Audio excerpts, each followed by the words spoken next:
Price the Lord. കർത്താവിൻ്റെ പരിശുദ്ധമായ നാമം ഇന്ന് പകലിൽ വാഴ്ത്തപ്പെടുമാറാകട്ടെ.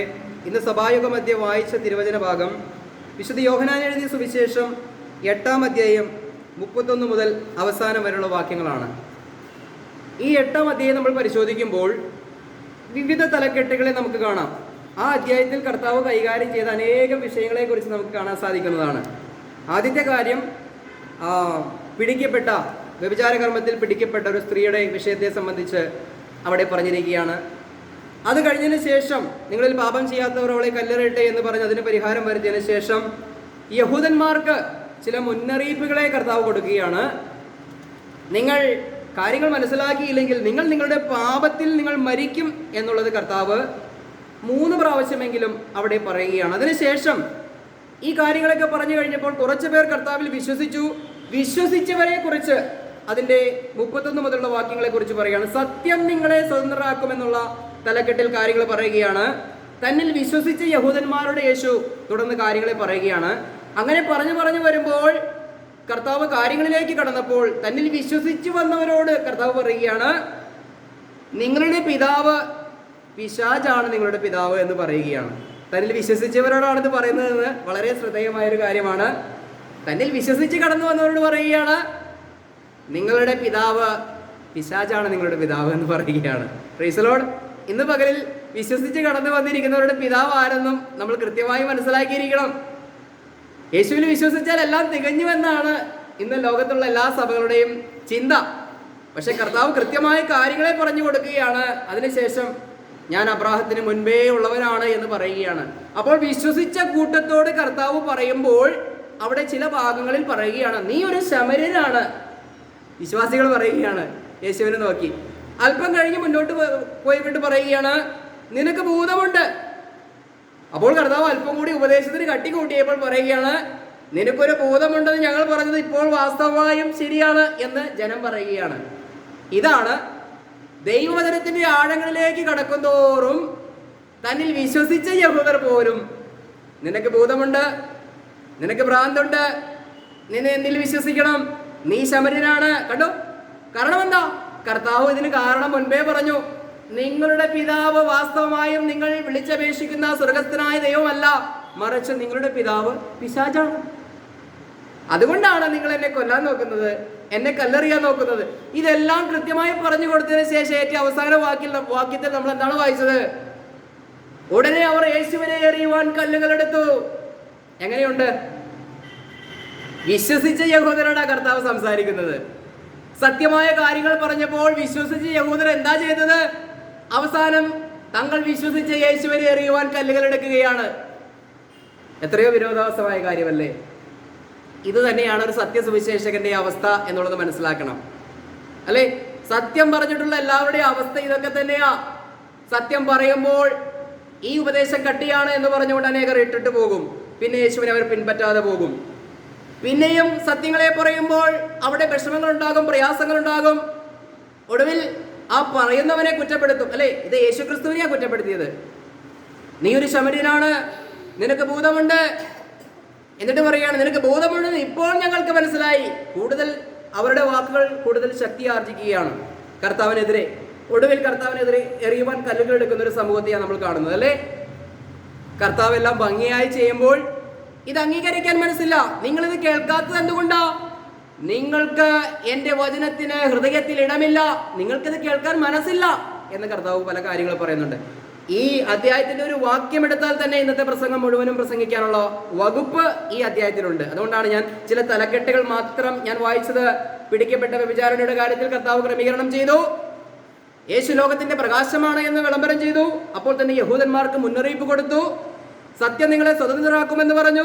അപ്പോൾ തന്നെ നിങ്ങളുടെ പിതാവ് സാക്ഷാൽ ദൈവം തമ്പുരാൻ അല്ല, നിങ്ങളുടെ പിതാവ് പിശാചാണ് എന്ന് പറയുകയാണ്. നിങ്ങൾ പാപം ചെയ്തതുകൊണ്ട് പാപത്തിന്റെ അടിമയാണ് എന്ന് പറയുകയാണ്. ഇങ്ങനെ നിരവധിയായ കാര്യങ്ങൾ കർത്താവ് പഠിപ്പിക്കുകയാണ്. അപ്പോൾ ഇന്നത്തെ ചിന്തയുടെ ഒരു തലക്കെട്ട് എന്ന് പറയുന്നത്, ഞാൻ ഇങ്ങനെ ചിന്തിക്കുവാനിടയായി തീർന്നു. ദൈവത്തിന് വ്യക്തമായൊരു നിലപാടുണ്ട്. അങ്ങ് ഉൽപ്പത്തി മുതൽ വെളിപ്പാട് വരെ ദൈവത്തിന് ചില നിലപാടുകളുണ്ട്. ആ നിലപാടിൽ നിന്നും മനുഷ്യനെ പ്രസാദിപ്പിക്കാനോ മറ്റെന്തെങ്കിലും ഒരു കാര്യത്തിനോ ദൈവം അതിൽ നിന്നും പിന്മാറിപ്പോകുന്നൊരു ദൈവമല്ല. എന്നാൽ മനുഷ്യർക്കുള്ള നിലപാടുകളെ മാറ്റി ചിന്തിച്ചില്ല എങ്കിൽ, ദൈവത്തിന്റെ നിലപാടും നമ്മുടെ നിലപാടും വ്യത്യസ്തമാണ് എങ്കിൽ, ദൈവത്തിന് നമ്മെക്കുറിച്ചും അതേ പറയാനുള്ളൂ. നിങ്ങളുടെ പിതാവ് ദൈവമല്ല, നിങ്ങളുടെ പിതാവും പിശാചാണ് എന്നാ പറയാനുള്ളൂ. മനസ്സിലായോ? തന്നിൽ വിശ്വസിച്ച യഹൂദന്മാരോട് കർത്താവ് ഇത് പറയുന്നത്. നമ്മളും ദൈവത്തിൽ വിശ്വസിച്ചിരിക്കുന്നവരാ. അപ്പോൾ ചിന്തിക്കണം, ദൈവത്തിന്റെ നിലപാടുകളിൽ തന്നെയാണോ നമ്മുടെ നിലപാടുകൾ, അതോ ദൈവത്തെ വെച്ചുകൊണ്ട് നമ്മുടെ നിലപാടുകൾ ചെയ്തെടുക്കുവാൻ നോക്കുകയാണോ? നമുക്ക് ദൈവത്തിന്റെ നിലപാടുകളെ കുറിച്ച് ചിന്തിക്കുമ്പോൾ, വെളിപ്പെടുത്തി തന്നതിൽ ദൈവത്തിന്റെ നിലപാടുകൾ, ദൈവം കാലാകാലങ്ങളിൽ ചില സത്യങ്ങളെ വെളിപ്പെടുത്തിയിട്ടുണ്ട്. ആ വെളിപ്പെടുത്തി തന്ന സത്യത്തോട് ദൈവം എന്താണ്? എപ്പോഴും ഒരു സ്ട്രോങ് ആയിട്ടുള്ള നിലപാടുള്ള ദൈവമാണ്. വ്യക്തമായൊരു സ്റ്റാൻഡ് ആ വിഷയത്തിൽ ദൈവത്തിനുണ്ട്. ദൈവത്തിനെ അതുള്ളൂ. പക്ഷേ അത് സത്യങ്ങൾ മനസ്സിലാക്കാതെ, ദൈവികമായി ചിന്തിക്കാതെ, മാനുഷികമായും സാത്താനികമായും അത് ചിന്തിക്കുമ്പോൾ ദൈവത്തിന് ഒന്നേ പറയാനുള്ളൂ: നിങ്ങൾ നിങ്ങളുടെ പിതാവായ പിശാചിന്റെ മക്കൾ. അത് പറയുമ്പോൾ നമുക്കൊക്കെ വളരെ വിഷമവും പ്രയാസവും ദേഷ്യമൊക്കെ വരുമല്ലേ? നമ്മൾ നോക്കി ആരെങ്കിലും നിങ്ങൾ പിശാചിന്റെ മക്കളാണെന്ന് പറഞ്ഞാൽ അപ്പൊ തന്നെ എറിയാൻ കല്ലുകൾ എടുക്കും അല്ലേ? അത് ദൈവം തമ്പുരാനാ പറഞ്ഞെങ്കിൽ പോലും എറിയാൻ കല്ലുകൾ എടുക്കും. അപ്പോൾ ഇന്ന് അതിനൊരു വ്യത്യാസം ഉണ്ടാകട്ടെ എന്നുള്ളൊരു ചിന്തയോട് കൂടിയാണ് ഈ സുവിശേഷം ഇന്ന് പങ്കുവയ്ക്കുന്നത്. നമുക്കറിയാം, പാപം, നിങ്ങൾ നിങ്ങളുടെ പാപങ്ങളിൽ മരിക്കും എന്ന് കർത്താവ് 8-ാം അധ്യായത്തിന്റെ 21-ാം വാക്യത്തിലും 24-ാം വാക്യത്തിലും അവിടെ വ്യക്തമായി പറയുന്നുണ്ട്. നിങ്ങൾ നിങ്ങളുടെ പാപങ്ങളിൽ മരിക്കും. അപ്പോൾ ഈ എന്താണ് പാപം? പലരും പറയാറുണ്ട് കൽപ്പനാ ലംഘനമാണ് പാപം. പാപത്തിന് 100 കൂട്ടം ഡെഫിനിഷൻസ് കൊടുക്കാം അല്ലെ? പക്ഷെ വാസ്തവമായും പാപത്തിനൊരു ഡെഫിനിഷൻ കൊടുക്കുമ്പോൾ, വാട്ട് ഈസ് സിൻ, ദൈവത്തിന്റെ സന്നദ്ധിയിൽ നമ്മുടെ പാപം എന്താണ് എന്ന് ചോദിക്കുമ്പോൾ ഇങ്ങനെയാണ് അത് വായിക്കാൻ കഴിയുന്നത്: violating a revealed will of God. Revealed will of God, ദൈവം വെളിപ്പെടുത്തിയ ഒരു സത്യത്തെ വയലേറ്റ് ചെയ്യുന്നതാണ് പാപം. മനസ്സിലായോ? അത് എഴുതി തരണമെന്നില്ല, അത് വാമൊഴിയായി പറഞ്ഞാലും മതി. ഇനി വാമൊഴിയായി പറയുന്നല്ല ഞാൻ പറഞ്ഞത്. ഏദൻ തോട്ടത്തിൽ എഴുതി കൊടുത്തൊരു ദൈവമല്ല അവർ വയലേറ്റ് ചെയ്തത്.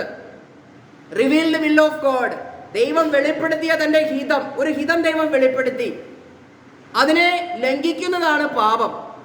അത് ഓരോ കാലഘട്ടത്തിലും വ്യത്യസ്തമായിരുന്നു. ഏദൻ തോട്ടത്തിൽ ദൈവം തന്റെ ഹൃദയം വെളിപ്പെടുത്തി മനുഷ്യന് കൊടുത്തു. ഈ തോട്ടത്തിലെ എല്ലാ പഴങ്ങളും നിങ്ങൾക്ക് തിന്നാം, ഇന്ന വൃക്ഷത്തിന്റെ ഫലം മാത്രം നിങ്ങൾ തിന്നരുത്. അതായിരുന്നു വെളിപ്പെടുത്തിയ ദൈവത്തിന്റെ ഹിതം. അത് വയലേറ്റ് ചെയ്തപ്പോഴാണ് അവർ പാപികളായി തീർന്നത് അല്ലേ? തുടർന്ന് നമുക്കറിയാം, നോഹയുടെ കാലത്ത് ദൈവം തന്റെ ഹൃദയം വെളിപ്പെടുത്തി. ആ ഹൃദയ നിലവാരം ദൈവം വെളിപ്പെടുത്തിയപ്പോൾ, ദൈവത്തിന്റെ ഹൃദയത്തിലുള്ള ഇഷ്ടം ദൈവം വെളിപ്പെടുത്തിയപ്പോൾ, അതിനൊത്തവണ്ണം ദൈവം പറഞ്ഞതുപോലെ തന്നെ നോഹയും കുടുംബവും ചെയ്തു. പെട്ടകത്തിൽ കയറി, പെട്ടകം പണിതു, അതിൽ കയറി, അവർ രക്ഷിക്കപ്പെട്ടു. പക്ഷെ അത് വയലേറ്റ് ചെയ്തവർക്ക് എന്ത് പറ്റി?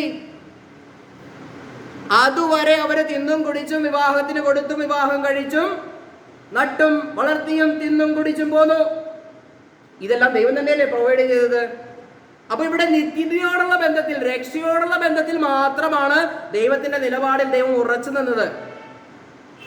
ആ വെള്ളപ്പൊക്കം വരുന്നതിന് മുൻപോ അവർ വിവാഹത്തിന് കൊടുത്തു, വിവാഹം കഴിച്ചു, തിന്നു കുടിച്ചു നടന്നു എന്നാ പറയുന്നത്. അപ്പോ തീറ്റയും കുടിയും വിവാഹവും അതിനുള്ള സംവിധാനങ്ങളൊക്കെയും ആരാ കൊടുത്തത് അവർക്ക്? ദൈവം തന്നെയല്ലേ ഇതെല്ലാം പ്രൊവൈഡ് ചെയ്തത്. കാരണം അവർക്ക് തിന്നാനും കുടിക്കാനും, അവർക്ക് മഴയും വെള്ളവും ഇതെല്ലാം ദൈവം കൊടുത്തു അല്ലേ? ആ നിത്യത അല്ലെങ്കിൽ രക്ഷയുടെ പടിവാതിൽക്കൽ വരെയുള്ള സകല മനുഷ്യരോടും ദൈവം കരുണയുള്ളവരാണ്, സ്നേഹമുള്ളവരാണ്. ദുഷ്ടനോടും നീതിമാനോടും ദൈവം ഒരേപോലെ അവർക്ക് മഴ കൊടുക്കുന്നു, അവർക്ക് ഭക്ഷിക്കാൻ കൊടുക്കുന്നു, അവസരങ്ങൾ അവർക്ക് കൊടുക്കുകയാണ്. പക്ഷേ കാര്യത്തോടടുത്ത് കഴിഞ്ഞപ്പോൾ ദൈവം തന്റെ നിലപാട് വ്യക്തമാക്കി. എന്താണ്? വെള്ളപ്പൊക്കം ഉണ്ടാകാൻ പോകുന്നു, നോഹയും കുടുംബം പണിയുന്ന ഈ പെട്ടകത്തിൽ കയറിക്കോ. അവസാനം എന്ത് സംഭവിച്ചു? ദൈവം വെളിപ്പെടുത്തിയ തന്റെ ഹിതം അത് മനസ്സിലാക്കിയ നോഹയും കുടുംബവും മാത്രം രക്ഷപ്പെട്ടപ്പോൾ ബാക്കി എല്ലാവരും തന്നെ അവിടെ വെള്ളം കുടിച്ച് മരിക്കുവാനിടയായി തീർന്നു. ശരിയല്ലേ? തിരുവചനത്തിൽ രേഖപ്പെടുത്തി വെച്ചിരിക്കുന്ന സത്യമല്ലേ ഞാൻ ഈ പറയുന്നത്? അതുകൊണ്ട് എന്താണ് പാപം? What is sin? Violating a revealed will of God. ദൈവം വെളിപ്പെടുത്തി തന്ന ദൈവത്തിന്റെ ഇഷ്ടത്തെ അനുസരിക്കാതെ പോകുന്നതും അതിനെ ലംഘിക്കുന്നതുമാണ് പാപം. അല്ലാതെ കള്ളു കുടിക്കുന്നതോ അല്ലെങ്കിൽ മറ്റുള്ള എന്തെങ്കിലും കാര്യങ്ങൾ ചെയ്യുന്നതോ അതിനെ പൊക്കി പിടിച്ചുകൊണ്ട് ഇതാണ് പാപം എന്ന് പറയുമ്പോൾ അതും ഒരർത്ഥത്തിൽ പാപത്തിന്റെ ഒരു പരിണിത പ്രവൃത്തി എന്നേ ഉള്ളൂ എന്ന് പറഞ്ഞാൽ അത് ചെയ്യാമെന്നല്ല ഈ പറഞ്ഞു വന്നതിന്റെ ആശയം. മനസ്സിലായോ? മദ്യപാനവും അത് ദൈവം വിലക്കിയിരിക്കുന്ന കാര്യമാണ്. എല്ലാ അനീതികളും ദൈവം വെറുക്കുന്നൊരു കാര്യമാണ്. അത് ശരിയാണ്. പക്ഷേ ദൈവം നൽകിയിരിക്കുന്ന അതാത് കാലങ്ങളിൽ നൽകിയിരിക്കുന്ന വെളിപ്പെടുത്തപ്പെട്ട ദൈവത്തിന്റെ ഇഷ്ടത്തെ തിരസ്കരിക്കുന്നതാണ് പാപം എന്നുള്ളത് മനസ്സിലാക്കണം. അതുകൊണ്ട് കർത്താവിടെ 3 പ്രാവശ്യം പറയുകയാണ്, നിങ്ങൾ നിങ്ങളുടെ പാപങ്ങളിൽ മരിക്കും എന്ന് പറഞ്ഞ് 3 പ്രാവശ്യം കർത്താവ് പറഞ്ഞിട്ട് താഴേക്ക് വരുമ്പോൾ അവിടെ പറയുകയാണ്, അങ്ങനെ അവർ സംസാരിച്ചു കൊണ്ടിരിക്കുമ്പോൾ പലരും അവരിൽ വിശ്വസിച്ചു. 8:30 വാക്യം. തന്നിൽ വിശ്വസിച്ച യഹൂദരോട് യേശു, എന്റെ വചനത്തിൽ നിലനിൽക്കുന്നു എങ്കിൽ വാസ്തവമായും എന്റെ ശിഷ്യന്മാരായിരിക്കുകയാണ് നിങ്ങൾ. മനസ്സിലായോ? എന്റെ വചനത്തിൽ നിലനിൽക്കുന്നുവെങ്കിൽ നിങ്ങൾ വാസ്തവമായും എന്റെ ശിഷ്യരാണ് എന്ന് പറയാനിടയായി തീർന്നു. വചനത്തിൽ തന്നിൽ വിശ്വസിച്ചവരോടാ പിന്നീട് കർത്താവ് സംസാരിക്കുന്നത്. അങ്ങനെ സംസാരിച്ചു പോകുമ്പോഴാ ഈ കേൾവിക്കാർക്ക് കർത്താവിന്റെ വാക്കുകളെ അങ്ങോട്ട് ദഹിക്കുന്നില്ല. നീ ശമരനാണ്, നിനക്ക് ബോധമുണ്ടെന്ന് ഞങ്ങൾ പറഞ്ഞപ്പോൾ ശരിയല്ലേ എല്ലാം പറഞ്ഞ അവസാനം ഒടുവിൽ കല്ലുകൾ എടുക്കുകയാണ് കർത്താവിനെ അറിയുവാനായിട്ട്. Price the Lord. വിശ്വാസികളുടെ ആ മുൻപിൽ സത്യങ്ങളെ വെളിപ്പെടുത്തുമ്പോൾ, ദൈവത്തിന്റെ ഇഷ്ടം വെളിപ്പെടുത്തുമ്പോൾ, ഇവിടെ പറയുന്ന പോലെ റിവീൽ വിൽ ഓഫ് ഗോഡ്, ദൈവത്തിന്റെ ഹൃദയം വെളിപ്പെടുത്തി തരുമ്പോൾ അതിനോട് എങ്ങനെ പ്രതികരിക്കുന്നു? അതനുസരിക്കുന്നുവെങ്കിൽ നിങ്ങൾ പാപം ചെയ്യാത്തവരാണ്. അതിനെ തിരസ്കരിക്കുന്നുവെങ്കിൽ നിങ്ങൾ ഇപ്പോഴും പാപത്തിലാണ്. പാപം ചെയ്യുന്നവൻ പാപത്തിന്റെ അടിമയാണ് എന്നാണ് പറയുന്നത്. അങ്ങനെ അടിമപ്പെട്ടിരിക്കുന്നവരെയാണ് കർത്താവ് വിളിക്കുന്നത് നിങ്ങളുടെ പിതാവായ പിശാചിന്റെ മക്കൾ. അവൻ ഒരിക്കലും സത്യത്തിൽ നിന്നിട്ടില്ല. അവൻ ആദ്യം മുതലേ കൊലപാതകിയാണ്. അവനിൽ സത്യമില്ല. അവൻ ബോഷ്കു പറയുമ്പോൾ സ്വന്തത്തിൽ നിന്ന് എടുത്തു പറയുന്നു. 8-ാം അധ്യായത്തിന്റെ 38-ാം വാക്യം. പിതാവിന്റെ അടുക്കൽ കണ്ടിട്ടുള്ളത് ഞാൻ സംസാരിക്കുന്നു, നിങ്ങളുടെ പിതാവിനോട് കേട്ടിട്ടുള്ളത് നിങ്ങൾ ചെയ്യുന്നു എന്ന് ഉത്തരം പറഞ്ഞു. Price the Lord. കർത്താവായ യേശുക്രിസ്തു പറയുകയാണ്, ഞാൻ എൻ്റെ പിതാവിന്റെ സന്നിധിയിൽ കണ്ടിട്ടുള്ളത് സംസാരിക്കുകയാണ്. നിങ്ങളോ നിങ്ങളുടെ പിതാവിൽ നിന്ന് കേട്ടത്. ആ പിതാവ് ആരാന്ന് പറഞ്ഞത്? സാത്താനാണെന്ന കർത്താവ് പറഞ്ഞത് അല്ലേ. ഒരു വാക്യം കൂടി നമുക്കൊന്ന് വായിക്കാം. 8-ാം അധ്യായത്തിന്റെ 26-ാം വാക്യം. നിങ്ങളെ കുറിച്ച് വളരെ സംസാരിപ്പാനും വിധിപ്പാനും എനിക്കുണ്ട്, എങ്കിലും എന്നെ അയച്ചവൻ സത്യവാനാകുന്നു, അവനോട് കേട്ടത് തന്നെ ഞാൻ ലോകത്തോട് സംസാരിക്കുന്നു എന്ന് പറഞ്ഞു. എങ്കിലും എന്നെ അയച്ചവൻ സത്യവാനാകുന്നു, അവനോട് കേട്ടത് തന്നെ ഞാൻ ലോകത്തോട് സംസാരിക്കുന്നു എന്ന് പറഞ്ഞു. അപ്പോൾ ദൈവത്തിൽ നിന്നും കേട്ടതാണ് പുത്രനായ ക്രിസ്തു സംസാരിക്കുന്നത്. 8-ാം അധ്യായത്തിന്റെ 40-ാം വാക്യം കൂടി നമുക്കൊന്ന് വായിക്കാം. എന്നാൽ ദൈവത്തോട് കേട്ടിട്ടുള്ള സത്യം നിങ്ങളോട് സംസാരിച്ചിരിക്കുന്ന മനുഷ്യനായ എന്നെ നിങ്ങൾ കൊല്ലുവാൻ നോക്കുന്നു. മതി. ഇവിടെ എന്നാൽ ദൈവത്തോട് കേട്ടിട്ടുള്ള സത്യം നിങ്ങളോട് സംസാരിച്ചിരിക്കുന്ന മനുഷ്യനായ എന്നെ നിങ്ങൾ കൊല്ലുവാൻ നോക്കുന്നു. കർത്താവ് ഇവിടെ 3 സ്ഥലങ്ങളിൽ പറയുകയാണ്, ഞാൻ എൻ്റെ പിതാവിന്റെ സ്ഥലത്തിൽ കേട്ടതും കണ്ടതുമായ കാര്യങ്ങളാണ് ഞാൻ നിങ്ങളോട് പറയുന്നത്. സ്വർഗത്തിലെ സാക്ഷിയാണ് ഇവിടെ വന്ന് പറയുന്നത്. സ്വർഗത്തിലെ ദൈവം അംഗീകാര മുദ്ര വെച്ചിരിക്കുന്നവനായ കർത്താവായ യേശു ക്രിസ്തുവാണ് ഇവരോട് സംസാരിക്കുന്നത്. അതവർ വിശ്വസിക്കേണ്ടതല്ലേ ആയിരുന്നോ? അപ്പോൾ അവരോട് പറയുകയാണ്, നിങ്ങൾ നിങ്ങളുടെ പാപങ്ങളിൽ മരിക്കുവാനിടയായിത്തീരും. എന്താണ് പാപം? ദൈവം വെളിപ്പെടുത്തി തന്നതിന്റെ ഇഷ്ടത്തെ ലംഘിക്കുന്നതാണ് പാപം. നമുക്കൊരു വാക്യം വായിക്കാം. ലൂക്കോസ് എഴുതിയ സുവിശേഷം 7-ാം അധ്യായത്തിന്റെ 30-ാം വാക്യം. എങ്കിലും പരീശന്മാരും ന്യായശാസ്ത്രിമാരും അവനാൽ സ്നാനമേൽക്കാതെ ദൈവത്തിന്റെ ആലോചന തങ്ങൾക്ക് വൃഥാവാക്കി കളഞ്ഞു. Praise the lord. പരീശന്മാരും ശാസ്ത്രിമാരും ദൈവത്തിന്റെ ആലോചന വൃഥാവാക്കി കളഞ്ഞു. ദൈവത്തിന്റെ ആലോചന എന്ന് പറഞ്ഞാൽ എന്താണ്? Revealed will of God. ദൈവം വെളിപ്പെടുത്തുന്ന ആലോചന, ദൈവത്തിന്റെ വെളിപ്പെടുത്തിയ ഇഷ്ടം. അത് ചെയ്യാതെ അവർ നിത്യജീവൻ അയോഗ്യരാക്കി അവരെ തന്നെ അതിനെ നിഷേധിച്ചു കളഞ്ഞു എന്നാണ് പറയുന്നത്. അപ്പോൾ ന്യായപ്രമാണ യുഗത്തിലും അല്ലെങ്കിൽ ദൈവരാജ്യം സ്ഥാപിക്കുവാൻ കർത്താവായ യേശു ക്രിസ്തു ഇവിടെ വന്നപ്പോഴും ദൈവം വെളിപ്പെടുത്തി കൊടുത്ത സത്യത്തെ അംഗീകരിക്കുവാൻ അവർക്ക് കഴിഞ്ഞില്ല, തിരസ്കരിച്ചു കളഞ്ഞു. ഇതാണ് അവർക്ക് പാപകാരണമായി തീർന്നത്. അങ്ങനെ അവർ പാപത്തിൽ മരിക്കുവാനിടയായി തീരുകയാണ്. എന്നാൽ കൃപയുടെ യുഗം കർത്താവ് തുറക്കുവാനിടയായി തീർന്നു അല്ലേ? നമ്മൾ കൂടെ കൂടെ പറയുന്നതാണ്, വിശദീകരിക്കേണ്ട ആവശ്യമില്ല. കൃപയാലല്ലോ വിശ്വാസം മൂലം നിങ്ങൾ രക്ഷിക്കപ്പെട്ടിരിക്കുന്നത്. ദൈവപ്രീതിയും ദൈവത്തിന്റെ കരുണയും ഉദിച്ചപ്പോൾ നമുക്ക് രക്ഷയുണ്ടായെന്നാണ് പറയുന്നത്. അപ്പോൾ ദൈവം എന്ത് വെളിപ്പെടുത്തി? കൃപായുഗത്തിൽ ദൈവം എന്താണ് വെളിപ്പെടുത്തിയത്? 1-2 വാക്യങ്ങളെ നമുക്കൊന്ന് വായിക്കാം. അത് കേട്ട് വെളിപ്പെട്ട നമുക്ക് നാം അത് വിശ്വസിച്ച് ഏറ്റെടുത്തവരാണോ അല്ലയോ എന്നുള്ളത് ഇവിടെ പരിശോധിക്കാൻ പോവുകയാണ്. കൊലോസ്യ ലേഖനം 1-ാം അധ്യായത്തിന്റെ 25 മുതൽ 27 വരെയുള്ള വാക്യങ്ങൾ. നിങ്ങൾക്ക് വേണ്ടി ദൈവം എനിക്ക് നൽകിയിരിക്കുന്ന ഉദ്യോഗപ്രകാരം ദൈവവചന ഘോഷണം നിവർത്തിക്കേണ്ടതിന് ഞാൻ സഭയുടെ ശുശ്രൂഷകനായിരിക്കുന്നു. അത് പൂർവ്വകാലങ്ങൾക്കും തലമുറകൾക്കും മറഞ്ഞുകിടന്ന മർമ്മമെങ്കിലും ഇപ്പോൾ അവന്റെ വിശുദ്ധന്മാർക്ക് വെളിപ്പെട്ടിരിക്കുന്നു. അവരോട് ജാതികളുടെ ഇടയിൽ ഈ മർമ്മത്തിന്റെ മഹിമാധനം എന്തെന്ന് അറിയിപ്പാൻ ദൈവത്തിന് ഇഷ്ടമായി. ആ മർമ്മം മഹത്വത്തിന്റെ പ്രത്യാശയായ ക്രിസ്തു നിങ്ങളിൽ ഇരിക്കുന്നു എന്നുള്ളത് തന്നെ. Praise the Lord. എന്റെ പ്രിയമുള്ളവരെ, നമ്മൾ ഈ ഒരു വാക്ക് അല്ലെ, what is sin? Violating a revealed will of God അല്ലെ, ആ വാക്ക് ഇംഗ്ലീഷിൽ പറയുമ്പോൾ അതിനൊരു പവർ, ഒരു അധികാരം വരുന്നതായിട്ട് ശ്രദ്ധയിൽപ്പെട്ടോ? അതായത് നമ്മൾ പലപ്പോഴും മലയാളത്തിൽ കേട്ട് ഇങ്ങനെ ഇരിക്കുമ്പോൾ ചിലതിൻ്റെ അർത്ഥം യഥാർത്ഥമായി നമുക്ക് ഉൾക്കൊള്ളാൻ കഴിയുന്നില്ല എന്നുള്ളതാണ് ഇന്നലെ രാത്രികാലം എനിക്ക് മനസ്സിലാക്കാൻ സാധിച്ചത്. എനിക്ക് ഇംഗ്ലീഷ് അത്ര വശമില്ലെങ്കിൽ പോലും, പരിമിതി ഉണ്ടെങ്കിൽ പോലും, ചില വാക്കുകളുടെ അർത്ഥം പരിശോധിക്കുവാൻ ഇംഗ്ലീഷ് ബൈബിൾ എടുക്കും. അങ്ങനെ എടുക്കുമ്പോൾ ഇവിടെ കൊലോസ്യ ലേഖനത്തിൽ വായിച്ച ഈ വാക്യം അതിന് വളരെ ആഴമുണ്ട്. ഇവിടെ എന്താണ് അവിടെ വായിച്ചത്? ഇവിടെ പറയുകയാണ്, പൂർവ്വകാലങ്ങൾക്കും തലമുറകൾക്കും മറഞ്ഞു കിടന്ന മർമ്മം.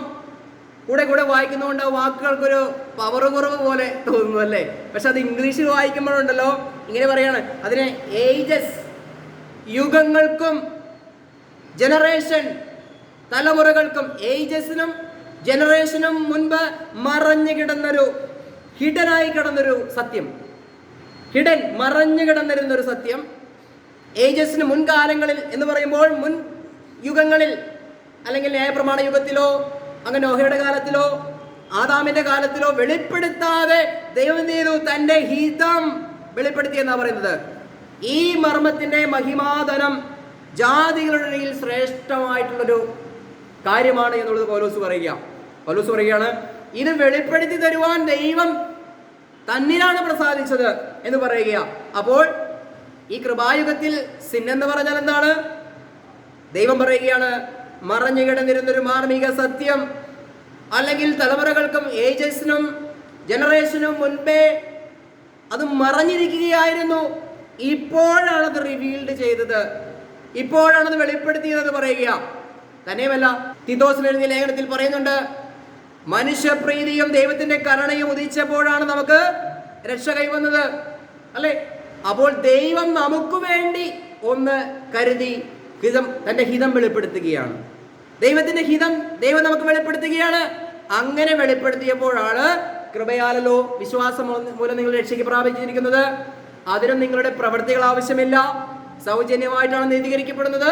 പരസ്യമായി ക്രിസ്തുവിനെ നിർത്തിയിരിക്കുകയാണ്. വിശ്വസിക്കുന്നവർക്ക് അവന്റെ രക്തം മൂലം പരിഹാരമുണ്ട് എന്നൊക്കെ വചനത്തിൽ രേഖപ്പെടുത്തി വെച്ചിരിക്കുന്ന തന്റെ ഇഷ്ടം വെളിപ്പെടുത്തിയപ്പോൾ അത് കേട്ട് അനുസരിച്ച് ദൈവത്തിന്റെ മുൻപിൽ കർത്താവിൽ വിശ്വസിച്ച് വന്നിരിക്കുന്നവരാ നമ്മള്. ആ വിശ്വസിച്ച് വന്നിരിക്കുന്നവരെയാണ് ക്രിസ്തുവിന്റെ ശരീരമാകുന്ന സഭ എന്ന് അക്ഷരാർത്ഥത്തിലും ആത്മീകാർത്ഥത്തിലും വിളിക്കുന്നത് അല്ലെ? അപ്പോൾ ക്രിസ്തുവിന്റെ ശരീരമായ സഭ ഇങ്ങനെ വെളിപ്പെടുത്തിയ ഒരു സത്യത്തിൽ വിശ്വസിച്ചിട്ടാ നമ്മൾ ബോഡി ഓഫ് ക്രൈസ്റ്റ് ആയി തീർന്നത്. നമുക്കൊരു വാക്യം കൂടി ഒന്ന് വായിക്കാം. ഗലാത്യ ലേഖനം 1:16 വാക്യം. തന്റെ പുത്രനെ കുറിച്ചുള്ള സുവിശേഷം ഞാൻ ജാതികളുടെ ഇടയിൽ അറിയിക്കേണ്ടതിന് അവനെ എന്നിൽ വെളിപ്പെടുത്തുവാൻ സാധിച്ചപ്പോൾ. Praise the lord. അതിന്റെ 16 വാക്യം ഒന്ന് ശ്രദ്ധിച്ചേ. കൃപയാൽ വിളിച്ചിരിക്കുന്ന ദൈവം തന്റെ പുത്രനെ കുറിച്ചുള്ള സുവിശേഷം ഞാൻ ജാതികളുടെ ഇടയിൽ അറിയിക്കേണ്ടതിന് അവനെ എന്നിൽ വെളിപ്പെടുത്തുവാൻ പ്രസാദിച്ചപ്പോൾ. അപ്പോൾ തന്റെ പുത്രനെ കുറിച്ച് പൗലോസിനൊന്ന് വെളിപ്പെടുത്തി കൊടുക്കുവാൻ ആഗ്രഹിച്ചു. എന്തിനു വേണ്ടിയിട്ടാ? ജാതികൾ ഒരു മഹത്വമുള്ള സുവിശേഷത്തിലൂടെ മഹത്വമുള്ള ഒരു പദവിയിലേക്ക് പോകണം. ഇത് ദൈവത്തിന്റെ ഹൃദയത്തിൽ മാത്രം ഉണ്ടായിരുന്ന ഒരു കാര്യമാ. അത് വെളിപ്പെടുത്തി തന്നിരിക്കുക. ഇതാണ് നമ്മൾ 2.5 കൊല്ലമായിട്ട് പറഞ്ഞുകൊണ്ടിരിക്കുന്ന നമ്മുടെ രക്ഷയ്ക്ക് ആധാരമായ സത്യം. കർത്താവിൽ വിശ്വസിച്ച് കടന്നു വന്നവരോട് നമുക്കൊന്നേ പറയാനുള്ളൂ, ഇന്ന് നമ്മുടെ രക്ഷയ്ക്ക് ആധാരമായ സുവിശേഷം ദൈവം വെളിപ്പെടുത്തിയ, ദൈവം റിവീൽഡ് ചെയ്ത് ദൈവം കാണിച്ചു തന്ന ഈ സുവിശേഷത്തിലാണ്. ഈ സുവിശേഷം വിശ്വസിച്ച് കർത്താവിലേക്ക് വരുന്നവരെ ദൈവമക്കളെന്ന് വിളിക്കുമ്പോൾ ഈ സത്യങ്ങൾ ഗ്രഹിക്കാതെ കർത്താവിൽ വിശ്വസിച്ചു എന്ന് പറഞ്ഞിരിക്കുന്നവരെ കർത്താവ് നേരത്തെ വിളിച്ചതുപോലെ നിങ്ങൾ നിങ്ങളുടെ പിതാവായ പിശാചിന്റെ സന്തതികൾ എന്നേ പറയാൻ പറ്റുകയുള്ളൂ. ഇത് പറയുമ്പോൾ തീർച്ചയായും അറിയാൻ കല്ലുകളെടുക്കും. നിനക്ക് ബോധമുണ്ടെന്ന് പറയും, നിനക്ക് ഭ്രാന്തുണ്ടെന്ന് പറയും, ഇത് സ്വാഭാവികമാണ്. അത് കർത്താവിനെ വിളിച്ചിട്ടുണ്ട്, പൗലോസിനെ വിളിച്ചിട്ടുണ്ട്, പഴയ നിയമത്തിൽ പല പ്രവാചകന്മാരെയും വിളിച്ചിട്ടുണ്ട്. അതങ്ങനെയേ വരൂ. കാരണം എന്താ? ദൈവം ഒരു കാര്യം വെളിപ്പെടുത്തി കൊടുക്കുമ്പോൾ അത് ഏറ്റെടുക്കുവാൻ മനസ്സില്ല. എൻ്റെ വചനം കേട്ട് വിശ്വസിക്കാൻ നിങ്ങൾക്ക് മനസ്സില്ലാത്തത് കൊണ്ട് തന്നെ എന്ന് പറയുന്നുണ്ടല്ലേ. അപ്പോൾ മനസ്സുണ്ടാകേണ്ടത് നമുക്കാണ്. ഇവിടെ വലിയ ഭൗതിക നന്മകളൊന്നുമല്ല പ്രസംഗിക്കുന്നത്. അപ്പോൾ തന്നെ ഉണ്ണുവാനും എടുക്കുവാനും ഉണ്ടെങ്കിൽ സന്തോഷമായ സമൃദ്ധിയിൽ, ആ ഉള്ള സമൃദ്ധിയിൽ അല്ലെങ്കിൽ ആ ഉള്ള ഞെരുക്കത്തിൽ സന്തോഷമായിട്ടിരിക്കുവാൻ ഒരു അവസ്ഥ ദൈവം ക്രിയേറ്റ് ചെയ്യും. അതൊന്ന് വിശ്വസിച്ച് ഏറ്റെടുത്ത് നോക്കിയേ.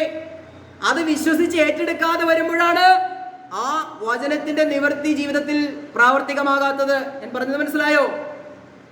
മന്നയുടെ കാര്യം നമുക്കൊന്ന് എടുക്കാം. നിങ്ങൾ ഓരോ ദിവസവും അളവനുസരിച്ച് മന്ന പറക്കിക്കോ. എന്നാൽ 6 ദിവസം പറക്കി, 7-ാം ദിവസം നിങ്ങൾ പറക്കാൻ പോകരുത്. 7-ാം ദിവസം നിങ്ങൾ വിശ്രമിച്ചിരിക്കണം. അപ്പോൾ നിങ്ങൾ ചോദിക്കും, അങ്ങനെയെങ്കിൽ 7-ാം ദിവസം ഞങ്ങൾ എന്ത് ഭക്ഷിക്കും? അപ്പോൾ കർത്താവ് പറഞ്ഞു, 6-ാമത്തെ ദിവസം നിങ്ങൾക്ക്, അല്ലെങ്കിൽ നിങ്ങൾ പറക്കിയെടുക്കുന്നതിൽ നിന്നും സൂക്ഷിച്ച് എടുത്തു വെക്കുക, അത് പിറ്റേ ദിവസം നിങ്ങൾക്ക് കഴിക്കാമെന്ന് പറഞ്ഞു അല്ലേ. എന്നാൽ 1-ാം ദിവസം തുടങ്ങിയ ആളുകൾ പറക്കാൻ തുടങ്ങി. കൂടുതൽ ചിലർ എടുത്തു വെച്ചു. പിറ്റേ ദിവസം നോക്കിയപ്പോൾ അത് എന്ത് ചെയ്തു? അത് പുഴുവരിച്ചു പോയി എന്നാ പറയുന്നത്. സത്യവേദ പുസ്തകത്തിൽ ക്രമിച്ചു പോയി എന്ന് പറയുന്നു. POC ബൈബിളിൽ അത് പുഴുവരിച്ചു പോയി എന്ന് പറയുന്നു. മനസ്സിലായി? എന്ന് പറഞ്ഞാൽ അത് തിന്നാൻ കൊള്ളാത്തൊരു സാധനമായി തീർന്നു. എന്നാൽ 6-ാം ദിവസം എടുത്തു വെച്ച മന്നയുണ്ടല്ലോ, പിറ്റേ ദിവസം ഒരു കേടും വന്നില്ല. അവിടെ ഒരു ഫ്രീസറും ഉണ്ടായില്ല, ഫ്രിഡ്ജും ഉണ്ടായില്ല, ഒന്നും ഉണ്ടായില്ല. ദൈവം പറഞ്ഞ വാക്കിന് ആ കേട്ട് വിശ്വസിച്ചവരുടെ മന്ന 6-ാം ദിവസം പറക്കി വെച്ചത് 7-ാം ദിവസവും ഭക്ഷിക്കുവാൻ കിട്ടി. ഇത് തന്നെയാണ് ഉള്ളതിൽ തൃപ്തിപ്പെടുവിനെന്നുള്ള ദൈവവചനം അനുസരിക്കുവാൻ മനസ്സ് കാണിച്ച കർത്താവേ, ഞങ്ങൾക്ക് ഈ ഉള്ളതിൽ തൃപ്തി മതി എന്ന് പറഞ്ഞു നോക്കിയേ. അതിലൊരു തൃപ്തി ദൈവം കൊണ്ടുവരും. ഇത് വിശ്വസിക്കാതെ ഹൃദയത്തിൽ ആഗ്രഹം നിറഞ്ഞിട്ട് ഞങ്ങൾ തൃപ്തരായി ഇരിക്കുന്നു എന്ന് കള്ളസാക്ഷ്യം പറഞ്ഞാൽ, ദൈവത്തിന്റെ അടുത്ത് വന്ന് ഹൃദയത്തിൽ നിറയെ മോഹങ്ങൾ കൊണ്ടുവന്ന് കർത്താവേ ഞങ്ങളുള്ളതിൽ തൃപ്തരാണ് എന്ന് വെറും വാക്ക് പറഞ്ഞാൽ അവിശ്വാസികൾക്ക് വേണ്ടി പ്രവർത്തിക്കാനിരിക്കുന്നവനല്ല ദൈവം. അത് വിശ്വസിക്കുന്നവർക്ക് വേണ്ടി പ്രവർത്തിക്കാൻ കഴിയും. ഞാൻ ഓർക്കുന്നുണ്ട്, ഞാൻ ഗൾഫിൽ ജോലി ചെയ്യുന്ന സമയങ്ങളിൽ ഞാനൊരു ദിവസം എനിക്ക് നന്നായി വിശന്നു. ഞാൻ മെസ്സിൽ പോയി ഭക്ഷണം കഴിക്കുകയാണ്. അന്ന് എനിക്ക് ഇഷ്ടമില്ലാത്ത എന്തോ ഒരു കറിയാണ് അവിടെ ഉണ്ടാക്കി വെച്ചിരിക്കുന്നത്. അപ്പോൾ ഞാൻ എന്ത് ചെയ്തു? അവിടെ എനിക്ക് ഇഷ്ടമുള്ളൊരു കറിയുണ്ട്, പരിപ്പ് കറി. അതെല്ലാ ദിവസവും ഉണ്ടാകും. അപ്പോൾ അതിനകത്ത് ചില ഈ വറ്റൽമുളകൊക്കെ ഉണ്ടാവും. അതൊക്കെ ഒന്ന് ചാലിച്ച് കഴിഞ്ഞാൽ അതൊരു പ്രത്യേക ടേസ്റ്റ് കഴിക്കാനായിട്ട്. ഞാൻ പ്രാർത്ഥിച്ച പ്രാർത്ഥനയോട് കൂടി തന്നെയാണ് ഞാൻ പോയത്. മെസ്സ് ഹാളിൽ പോയി ഭക്ഷണം കഴിച്ച് എനിക്ക് എന്തെന്നറിയില്ല, വെറും പരിപ്പ് കറി കൂട്ടി ഭക്ഷണം കഴിച്ചിട്ട് ഇന്നേ വരെ എനിക്ക് അതേപോലെ ഒരു തൃപ്തിയുള്ളൊരു ഭക്ഷണം കഴിക്കാൻ കഴിഞ്ഞിട്ടില്ല. സത്യം, ഞാൻ ദേവസ്ഥനിൽ നിന്നിട്ടാണ് പറയുന്നത്. ഞാൻ എന്നിട്ട് ആ ഭക്ഷണം കഴിച്ച് ഞാൻ മെസ്സിൽ നിന്നും ഞാൻ റൂമിലേക്ക് നടക്കുമ്പോൾ ആ വഴിയിലൂടെ നടന്നു പോകുമ്പോൾ എൻ്റെ കണ്ണ് നിറഞ്ഞിട്ട് ഞാൻ ദൈവത്തോട് പറഞ്ഞു, ദൈവമേ എന്തൊരു തൃപ്തിയായിരുന്നു ദൈവമേ ആ ഭക്ഷണം കഴിച്ചത്. എനിക്ക് വളരെ സന്തോഷം തന്നിട്ട് എൻ്റെ ഹൃദയം പിടച്ചിട്ട് എൻ്റെ കണ്ണിൽ നിന്നും കണ്ണുനീരൊഴിക്കാൻ ദൈവത്തോട് നന്ദി പറഞ്ഞു. ദൈവമേ, എൻ്റെ ജീവിതത്തിൽ ഇതുപോലെ തൃപ്തിയായിട്ടൊരു ഭക്ഷണം കഴിച്ചിട്ടില്ല. ഞാൻ എന്താ കഴിച്ചത്? എനിക്ക് ഇഷ്ടമില്ലാതിരുന്ന പച്ചരി ചോറും ഒരു പരിപ്പ് കറിയും. പക്ഷേ ഇന്ന് ഞാനത് ഓർക്കുകയാണ്. ചിക്കനോ മട്ടനോ അല്ലെങ്കിൽ ഇന്ന് ആധുനികമായി പറയുന്ന ഭക്ഷണങ്ങളുടെ പേര് എനിക്കറിയില്ല. ഞാനും വൈഫും വല്ലപ്പോഴൊക്കെ ഒന്ന് പുറത്തുപോയി ഭക്ഷണം കഴിക്കാൻ നേരത്ത് ഈ നമ്മുടെ ഈ ചാർട്ട് നമുക്ക് കൊണ്ടുതരും. ഇതൊന്ന് നോക്കിയിട്ട് എന്ത് ഭക്ഷണമാണെന്ന് പോലും എനിക്കറിയില്ല. അപ്പം ഞാൻ പറയും, വൈഫിന് കൊടുക്കാൻ പറയും. കാരണം പുള്ളിക്കാരത്തി നോക്കിയിട്ട് ഇന്ന ഭക്ഷണം എന്ന് പറഞ്ഞ് ഓർഡർ ചെയ്യും. കാരണം ഇത് കഴിച്ച ഭക്ഷണത്തിന്റെ പേര് പോലും എനിക്കറിയില്ല പ്രിയമുള്ളവരെ. എന്നാൽ ഗൾഫിലായിരിക്കുമ്പോൾ ഇന്നിവിടെ കഴിക്കുന്ന പല ഭക്ഷണവും ഞാൻ കഴിച്ചിട്ടുണ്ട്. അതാണ് ഇവിടുത്തെ വലിയ പേരിൽ നിന്ന് ഇറങ്ങിയിരിക്കുന്ന ഭക്ഷണമെന്ന് പിന്നീടാണ് ഞാൻ മനസ്സിലാക്കിയത്. ഈ ഭക്ഷണം ഓർഡർ ചെയ്ത് മേശപ്പുറത്ത് വരുമ്പോൾ ഇത് ഞാൻ കഴിച്ച് മതിയായ ഭക്ഷണങ്ങളാണ്, പക്ഷെ ഇതിന്റെ പേര് എനിക്കറിയില്ല എന്നേ ഉള്ളൂ. ഇവിടെ കഴിക്കുന്ന അൽഫാമും കുഴിമന്തിയും അല്ലെങ്കിൽ എന്താണ് ഈ വട്ടത്തിലിരിക്കുന്ന ഒരു സാധനമുണ്ടല്ലോ, പിസ്സ, ഇതൊക്കെ കഴിച്ച് മടുത്തവനാ ഞാൻ സത്യം പറഞ്ഞാൽ ഗൾഫിൽ വെച്ച്. അതിന്റെ പേരൊന്നും എനിക്കറിയില്ല. പക്ഷെ ആ പരിപ്പ് കറിയും ആ ചോറും കഴിച്ചുകൊണ്ട് ഞാൻ ദൈവത്തോട് നന്ദി പറഞ്ഞ് കണ്ണുനീരൊഴിക്കാൻ റൂമിലേക്ക് പോയി. വളരെ എന്തൊരു സന്തോഷമായിരുന്നു അറിയാമോ? ആ ഭക്ഷണം കഴിച്ചിട്ട് എനിക്ക് അതേപോലൊരു തൃപ്തി മറ്റൊരു ഭക്ഷണം കഴിച്ചിട്ടും എനിക്ക് കിട്ടിയിട്ടില്ല. അപ്പോൾ നമ്മുടെ സാഹചര്യത്തിൽ ദൈവത്തോടുകൂടെ നടന്നിട്ട് നമ്മൾ ഒരു പച്ചവെള്ളം കുടിച്ചാലും അതിന് വളരെ സ്വാദായിരിക്കും, അത് വളരെ ആസ്വാദികരമായിരിക്കും. ഞാൻ എവിടെയൊക്കെ പോയിരുന്നാലും വീട്ടിലേക്ക് വരുമ്പോൾ ഈ വേനൽക്കാലത്ത് ഞാൻ വീട്ടിൽ ചെന്നുകൊണ്ട് കിണറിൽ നിന്ന് വെള്ളം കോരി വെക്കും. അതിൽ നിന്ന് ഒരു കപ്പ് വെള്ളം മുക്കി കുടിച്ചാലാണ് എനിക്ക് സംതൃപ്തിയാവുകയുള്ളൂ. പുറത്തുനിന്ന് ചിലപ്പോൾ എന്തെങ്കിലും കൂൾ ഡ്രിങ്ക്സോ എന്തെങ്കിലും കഴിച്ചിട്ട് ആയിരിക്കും നമ്മൾ വരുന്നത് ഒരു പക്ഷേ എങ്കിലും വീട്ടിൽ വന്ന കിണറിൽ നിന്ന് ഒരു കപ്പ് വെള്ളം കുടിക്കുമ്പോൾ ഒരു തൃപ്തി നമുക്ക് പുറത്തുനിന്ന് എന്ത് ഒരു വലിയൊരു കല്യാണം കഴിഞ്ഞ് വന്നാൽ പോലും ഒരു ഗ്ലാസ് വെള്ളം വീട്ടിൽ നിന്ന് കുടിക്കുമ്പോഴാണ് എനിക്ക് സംതൃപ്തി. എൻ്റെ വീട്ടിൽ അങ്ങനെ ഒരു സംതൃപ്തി ഉണ്ടാവാൻ കാരണം നമ്മുടെ ഒരു മനോനിലയാണ്. ഉള്ളത് മതി. ഈ ഉള്ളതിൽ തൃപ്തി വരാതിരിക്കുമ്പോഴാണ് നമ്മുടെ മോഹങ്ങൾ കൊണ്ട് നിറഞ്ഞിട്ട് പാപത്തെ പ്രസവിക്കുന്നത്. ആ പാപത്തിൽ അവർ മരിക്കുവാനിടയായിത്തീരും. അപ്പോൾ നിങ്ങൾ നിങ്ങളുടെ പാപത്തിൽ മരിക്കുമെന്ന് പറയുമ്പോൾ പാപത്തിൽ മരിക്കാതിരിക്കണമെങ്കിൽ ദൈവം വെളിപ്പെടുത്തിയ ഇഷ്ടത്തെ അങ്ങനെ തന്നെ വിശ്വസിക്കുകയും അങ്ങനെ തന്നെ ഏറ്റെടുക്കുകയും വേണം. കർത്താവിൽ വിശ്വസിക്കുന്നു എന്ന് പറഞ്ഞിട്ട് ഞാൻ വിശ്വസിക്കുന്നു എന്നുള്ള ആ ഒരു വാക്കിലെല്ലാം ആയില്ല. അതിൻ്റെ ആഴങ്ങളിലേക്ക് പോകുമ്പോഴാണ് നമുക്ക് പറ്റാത്ത പല കാര്യങ്ങളുമാണ് കർത്താവോട് എഴുതി വെച്ചിരിക്കുന്നത്, കർത്താവ് വെളിപ്പെടുത്തിയിട്ടുള്ളത്. പക്ഷേ ഇത് സമർപ്പിക്കുവാൻ മനസ്സുണ്ടെങ്കിൽ തീർച്ചയായിട്ടും അതിലൊരു അനുഗ്രഹവും ഒരു സന്തോഷവും സമാധാനവും തരുവാൻ ദൈവം ശക്തനായ ദൈവമാണ്. Price the Lord. അതുകൊണ്ട് ഞാൻ എൻ്റെ ജീവിതത്തിൽ സംതൃപ്തനാണ് എന്ന് പറഞ്ഞാൽ എൻ്റെ ബാങ്ക് ബാലൻസ് അനേകമുണ്ടെന്നല്ല ഞാൻ ഈ പറഞ്ഞു വരുന്നത്. 39 രൂപയാണ് ഇന്നലത്തെ എൻ്റെ ബാങ്ക് ബാലൻസ് കിടക്കുന്നത്. വെറും 39. അത് 39,000 അല്ല. Price the Lord. ഞാൻ സംതൃപ്തനാണ്. എനിക്കൊരു ആശങ്കയുമില്ല. ദൈവം നടത്തുമെന്നുള്ള വിശ്വാസമാണ്. അല്ലേ? നിങ്ങൾ എന്ത് തിന്നും എന്ത് കുടിക്കുമെന്ന് ഓർത്ത് നിങ്ങൾ വിഷമിക്കേണ്ട. നിങ്ങൾ ആദ്യം ദൈവത്തിന്റെ രാജ്യവും നീതിയും അന്വേഷിക്കുക, അതോടൊപ്പം നിങ്ങൾക്ക് തരും. മന്ന പിറക്കാൻ പറഞ്ഞപ്പോൾ കർത്താവ് എന്താ പറഞ്ഞത്? നിങ്ങൾ 6 ദിവസം പറക്കിക്കോ, 7 ദിവസം പറക്കരുത്. അവർ അതനുസരിച്ചില്ല. എന്ത് തിന്നും എന്ത് കുടിക്കുമെന്നുള്ള ആശങ്കയിൽ അവരും അതനുസരിച്ചില്ല. നമ്മളോടും ഇന്ന് അതേ ഉപദേശം തന്നെ പറയുകയാണ്. ഉള്ളതിൽ തൃപ്തിപ്പെട്ട് ജീവിച്ചോ. നമ്മുടെ ആവശ്യങ്ങൾ ദൈവസന്നിധിയിൽ സമർപ്പിക്കുക അത്രേ വേണ്ടത്. അത് കവിയുന്ന ദൈവിക സമാധാനത്തിൽ ദൈവം നമ്മെ നടത്തുവാനിടയായിത്തീരും. അത് വിശ്വസിച്ച് ഏറ്റെടുത്താൽ ആ ദൈവിക സമാധാനത്തിൽ നടത്തുവാൻ ദൈവം വിശ്വസ്തനായ ദൈവമാണെന്നേ. Price the Lord. ഏതെങ്കിലും വിധേന ദൈവം അത് ഒരുക്കിയിരിക്കും, എൻ്റെ ഭക്തന്മാർക്ക് വേണ്ടി ഒരുക്കിയിരിക്കും. ഞാൻ പറഞ്ഞല്ലോ പ്രിയമുള്ളവരെ, ഞാനൊരു ആട് കർഷകനാണ്. കുറച്ച് വാഴ അപ്പച്ചനാണെന്ന് വെച്ചിരിക്കുന്നത് എങ്കിൽ അതിൻ്റെ മേൽത്തോട്ടവും കാര്യങ്ങളൊക്കെ ആയിട്ട് ഞാനും അതിൻ്റെ കൂടെ കൂടിയിരിക്കുകയാണ്. അപ്പോൾ ഒരു ആവശ്യം വന്നു, അല്ലേ? 39 രൂപ മാത്രം ബാങ്ക് ബാലൻസ് ഉള്ള എനിക്ക് കഴിഞ്ഞ ആഴ്ച ഒരാടിനെ ഒരാൾക്ക് വളർത്താൻ കൊടുക്കുവാൻ ഇടയായിത്തീർന്നു. അതിൽ നിന്നൊരു വരുമാനം കിട്ടി. ഇന്നലെ 3 കൊല കായക്കൊല വെട്ടിക്കൊടുക്കുവാൻ ഇടയായിത്തീർന്നു. അതിൽ നിന്നൊരു വരുമാനം കിട്ടി. നമ്മുടെ കാര്യങ്ങൾ ഒന്നല്ലെങ്കിൽ മറ്റൊരു വിധേന ദൈവം നടത്തി തരിക. ദൈവം തന്നെയല്ലേ ഈ വാഴ മുളപ്പിച്ചതും അതിനെ കൊലപ്പിച്ചതും അതിനെ വെട്ടി വിൽക്കാൻ എനിക്ക് ആരോഗ്യം തന്നതും അതിൽ പെട്രോൾ അടിക്കാനുള്ള പൈസ തന്ന ദൈവമല്ലേ? ദൈവം നടത്തുമെന്ന് പരിപൂർണമായ വിശ്വാസമുണ്ട്. അതുകൊണ്ടാണ് ഒന്നിനെക്കുറിച്ചും ആകുലതയില്ല. കഴിഞ്ഞ ആഴ്ച കുറച്ച് കാര്യങ്ങളുണ്ടായിരുന്നു, അതിനെല്ലാം സമൃദ്ധമായി ദൈവം കഴിഞ്ഞ ആഴ്ച ഒരുക്കി. അതിൻ്റെ ബാങ്ക് ബാലൻസ് ആണ് ഞാൻ പറഞ്ഞത് 39 രൂപ ബാക്കിയും വന്നു. അപ്പോൾ ഞാൻ ഈ ദൈവത്തെ അവിശ്വസിക്കേണ്ട കാര്യമുണ്ടോ? എനിക്കിപ്പോഴും ദൈവം 39 രൂപ കൂടുതലാണ് തന്നിരിക്കുന്നത്. Price the Lord. ഇന്ന് വരെയുള്ള എൻ്റെ എല്ലാ ആവശ്യങ്ങളും കഴിഞ്ഞ് 39 രൂപ കൂടുതലാണ് തന്നിരിക്കുന്നത്. അങ്ങനെയുള്ള കാര്യങ്ങളൊക്കെ ഇവിടെ നടന്നുകൊണ്ടിരിക്കുന്നത്. Price the Lord. ദൈവം നടത്തിയ വിധങ്ങളെ പറയണമെങ്കിൽ ഇവിടെ ഇരിക്കുന്ന എല്ലാവർക്കും ഒരു അനുഭവ സാക്ഷികളെ പറയാനുണ്ടാകും. ജോസകളിന് പറയാനുണ്ടാകും, തോമസകളിന് പറയാനുണ്ടാകും, മിനി സിസ്റ്ററിന് പറയാനുണ്ടാകും, ശൈലാൻറ്റിക്ക് പറയാനുണ്ടാകും, അപ്പച്ചനമ്മച്ചിക്കും പറയാനുണ്ടാകും, ഇവിടെ ഇരിക്കുന്ന ബ്രദേഴ്സിനും സിസ്റ്റേഴ്സിനും എല്ലാവർക്കും പറയാനുണ്ടാകും. എല്ലാവർക്കും എല്ലാം പറയാനുള്ള സമയമില്ലാത്തതുകൊണ്ട് നമ്മുടെ സന്ദേശത്തിലേക്ക് കടന്നു വരികയാണ്. അപ്പോൾ ദൈവത്തിന്റെ നിലപാടുകളിൽ ദൈവം ഉറച്ചു നിൽക്കുകയാണ്.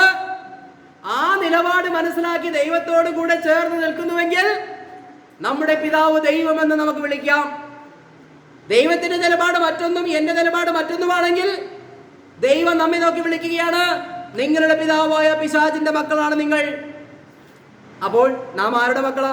കാൺമീൻ, നമ്മൾ ദൈവമക്കളെന്ന് വിളിക്കപ്പെടുന്നു. വാസ്തവത്തിൽ നാം ദൈവമക്കൾ തന്നെയാണ്. ക്രിസ്തുവിന്റെ ശരീരമാകുന്ന സഭയോട് ചേർന്നിരിക്കുന്നവരാണ്. Price the Lord. നാം എല്ലാവരും ദൈവമക്കൾ തന്നെയാണ്. എങ്കിലും പുതുതായി സഭയിൽ കടന്നു വരുന്ന അല്ലെങ്കിൽ നമ്മളെ പുതുതായി കേട്ടുകൊണ്ടിരിക്കുന്ന പ്രിയപ്പെട്ടവർക്ക് കൂടി മനസ്സിലാക്കാൻ വേണ്ടിയിട്ടാണ് ഇച്ചിരി കടന്ന കൈയൊക്കെ പറയുന്നത്. ആ വാസ്തവമായ സത്യത്തിലേക്ക് വരുവാൻ വേണ്ടിയിട്ടാ. കാരണം ഇത് കർത്താവ് വെള്ളം ചേർക്കാതെ ഇവിടെ പറഞ്ഞിരിക്കുക. തന്നിൽ വിശ്വസിച്ച് യഹൂദന്മാരുടെ കർത്താവ് ഇത് പറയുന്നത്. കർത്താവിൽ വിശ്വസിച്ചവരോടാ കർത്താവ് ഇത് പറയുന്നത് അല്ലേ. നമ്മുടെയൊക്കെ സഭയിൽ ആരെങ്കിലും വിശ്വസിച്ച് വന്നു എന്ന് പറഞ്ഞാൽ അവൻ സഭയിൽ നിന്ന് പോകാതിരിക്കാൻ എല്ലാ പൊടികയും പ്രയോഗിക്കുമല്ലേ. അവൻ ഒരു തരത്തിലും വിഷമിപ്പിക്കരുത്, വാക്കുകൊണ്ടോ നോക്കുകൊണ്ടോ ഒന്നും വിഷമിപ്പിക്കരുത്. എല്ലാവരോടും ദേഷ്യമാണെങ്കിലും 70 ചിരിച്ചിരുന്നേക്കണം. ഇങ്ങനെയൊക്കെയാ സഭ നിലനിന്ന് പോകുന്നതല്ലേ. നമ്മുടെ സഭയുടെ കാര്യമല്ല പറഞ്ഞത്. നമ്മുടെ സഭയ്ക്ക് അങ്ങനെ ഒരു കീഴ്വഴക്കമില്ല. കർത്താവിന്റെ മനോഭാവം നമുക്കുണ്ടായിരിക്കട്ടെ. വലിയവനായാലും ചെറിയവനായാലും അല്ലേ, കാശുള്ളവനായാലും ഇല്ലാത്തവനായാലും കൊള്ളാം. ദൈവത്തിന്റെ വചനത്തിന് മാറ്റമില്ല, കർത്താവിന് മാറ്റമില്ല. ആകാശം ഭൂമി മാറിയാലും ദൈവത്തിന്റെ വചനത്തിന് യാതൊരു മാറ്റവുമില്ല. ഇതിനോട് കൂട്ടുന്നവൻ കുറ്റക്കാരനായ ദൈവത്തിൽ നിൽക്കും, അവൻ കള്ളൻ എന്ന് വിളിക്കപ്പെടേണ്ടി വരും. സദൃശവാക്യത്തിൽ പറയുകയാണ്. അതുകൊണ്ട് ദൈവത്തിന്റെ വചനത്തോട് കൂട്ടിച്ചേർക്കാതെ ഉള്ള സത്യങ്ങൾ ഉള്ളതുപോലെ പറഞ്ഞാൽ ഇതിന്റെ പരിണിത ഫലം ദൈവത്തിന് പ്രസാദകരമായിട്ട് അതിൽ കേട്ട് വിശ്വസിക്കുവാൻ ഇടവന്നിട്ട് ദൈവത്തോടുള്ള ബന്ധത്തിൽ കൂടുതൽ ഊഷ്മളമായി മുന്നോട്ട് പോകുവാനിടയായിത്തീരും. മനസ്സിലായോ? അനേകം വാക്യങ്ങളുണ്ട്. ദൈവത്തിന്റെ പക്കൽ മുഖപക്ഷമില്ല എന്ന് പറയുന്നത് റോമലേഖനം 2:11 പറയുകയാണ്. ദൈവത്തിന്റെ പക്കൽ മുഖപക്ഷമില്ല. അത് മോശയായിരുന്നാലും കൊള്ളാം, ദാവീദായിരുന്നാലും കൊള്ളാം, ഈ സഭയിലുള്ള ഏത് പ്രിയപ്പെട്ടവനായാലും പ്രിയപ്പെട്ടവളായാലും കൊള്ളാം. മോശയോട് എന്താ ദൈവം പറഞ്ഞത്? നീ കാനാൻ ദേശത്ത് കടക്കുകയില്ല. ദാവീദിനോട് എന്താ പറഞ്ഞത്? 4 ഇരട്ടി ശിക്ഷ നിനക്ക് ഞാൻ തരും. ഈ മോശയെ പോലെയും ദാവീദിനെ പോലെയൊക്കെ അല്ലെ ദൈവത്തിന് വേണ്ടി വൻ കാര്യങ്ങൾ ചെയ്ത മനുഷ്യരോടാ പറഞ്ഞത്. ദൈവം മുഖം നോക്കാതെ പറയുക. നമ്മളോടും ആ മുഖപക്ഷമൊന്നും ദൈവം കാണിക്കുകയില്ല. ദൈവത്തിന്റെ സ്നേഹവും ദൈവത്തിന്റെ കരുണയും എല്ലാം വെളിപ്പെടുത്തി തന്നിരിക്കുക. ക്രൂശിന്റെ വചനം നമുക്ക് തന്നിരിക്കുക, ദൈവവചനം നമുക്ക് തന്നിരിക്കുക, സത്യങ്ങളെ നമ്മളെ കേൾപ്പിച്ചുകൊണ്ടിരിക്കുക. ഇതിലൂടെ ദൈവത്തോട് നമ്മൾ അടുത്തോളണം.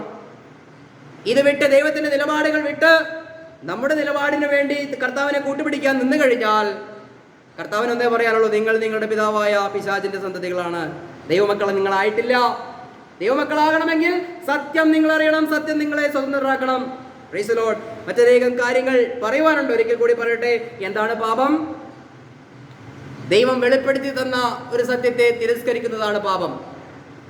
അങ്ങനെ തിരസ്കരിക്കുന്നവർ തങ്ങളുടെ പാപങ്ങളിൽ തങ്ങൾ മരിക്കുമെന്ന് പറയുമ്പോൾ അത് കേട്ട് ഏറ്റെടുത്ത് മനസ്സിലാക്കി വിശ്വസിച്ച് ദൈവത്തിന്റെ നിലപാടോട് കൂടി ചേർന്ന് അത് വിശ്വസിച്ച് നിലനിൽക്കുമ്പോൾ നമുക്കും ആ നിത്യജീവൻ കിട്ടുവാനിടയായിത്തീരും.